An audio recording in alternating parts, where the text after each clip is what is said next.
चैत मास राम के जनमवा हो रामा। चैत शुभ महीना, चैत मास राम के जनमवा हो रामा। चैत शुभ महीना, चैत शुभ महीना रामा। चैत शुभ महीना, चैत शुभ महीना रामा। चैत शुभ महीना, चैत मास राम के जनमवा हो रामा। चैत शुभ महीना, चैत मास राम के जनमवा हो रामा। चैत शुभ महीना, किनका के राम किनका के भरत। किनका के राम किनका के भरत। किनका के लखन शत्रुघ्न हो रामा। चैत शुभ महीना, किनका के लखन शत्रुघ्न हो रामा। चैत शुभ महीना, कौशल्या के राम कैकेयी के भरत।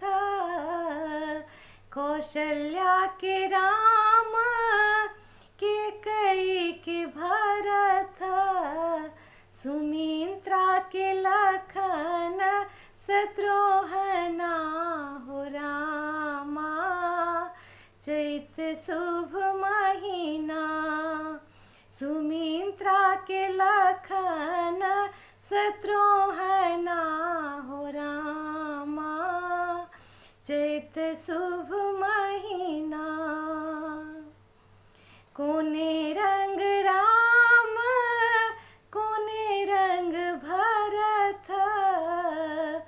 कोने रंग राम कोने रंग भरत।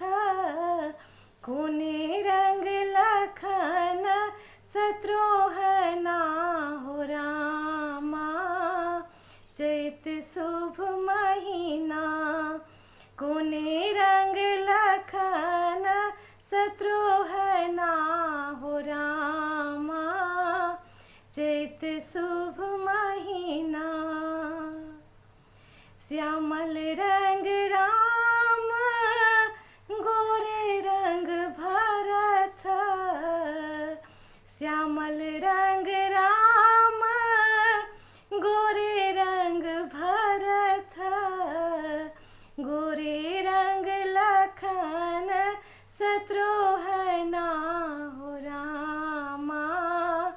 चैत शुभ महीना, गोरे रंग लखन शत्रुघ्न हो रामा।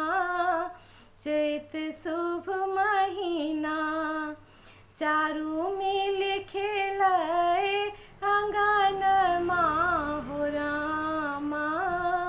शुभ है लगनमा, चैत मास राम के जनमवा हो रामा। चैत शुभ